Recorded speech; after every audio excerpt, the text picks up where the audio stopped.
हाथों में जो पौधा दिख रहा है ना, वह एक प्रकार का खरपतवार है, लेकिन यह औषधि रूप में बहुत उपयोगी है। इसकी जड़, फ्लावर, तना, सब कुछ। इसको देखो, महाद्रोण पुष्पी, बड़ा द्रोण, ग्रंथिपर्ण इत्यादि नाम जाना जाता है। और इसको वनस्पति का नाम क्या है? लियोनोटिस नेपेटिफोलिया। और इसको इंग्लिश में क्लिप डग्गा, क्रिसमस डे कैंडल स्टिक और या फिर लायंस ईयर या टेल, शेर की पूंछ या कान के नाम से जाना जाता है। और इसको देखो, यह लेमियासी पुदीना परिवार से बिलोंग करता है।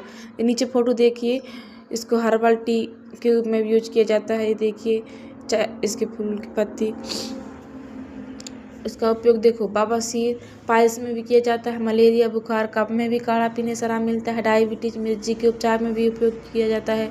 इसके फूल का सेवन हर्बल टी के रूप में भी बताई थी मैं। फिर पेचिस, डायरिया में भी आरामदायक, खुजली, इरिटेशन, इचिंग, स्किन इन्फेक्शन वाली जगह पर भी लगाने से आराम मिलता है। सिफिलिस, सुजाक, जो कि एक यौन संचारित रोग है, STD, उसमें और भी काढ़ा बनाकर पीने से आराम मिलता है।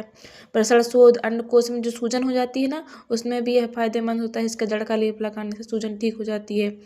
फाइलेरिया, जो हाथी पाँव एक रोग है लिम्फ संबंधित, उस पर भी जड़ तथा पत्ती का लेप लगाने से आराम मिलता है। और जो हमें फोड़ा फुंसी होती है ना, उस पर भी जड़ का लेप लगाने से आराम मिलता है। बुखार के कष्ट को कम करने में लाभदायक, कैंसर में काढ़ा फायदेमंद, और जले हुए निशान को मिटाने में फूल की राख का उपयोग, जो फूल जिसमें लगे होते हैं ना, जिसके बीज रहता है, तो देखिए इस फूल को पूरे जलाकर उसकी राख को लगाने से जो जला हुआ निशान भी कम हो जाता है और जलन भी कम हो जाता है। देखिए ये जो क्लिप डग्गा है ना, इसकी पत्तियां देखिए चौड़ी होती हैं।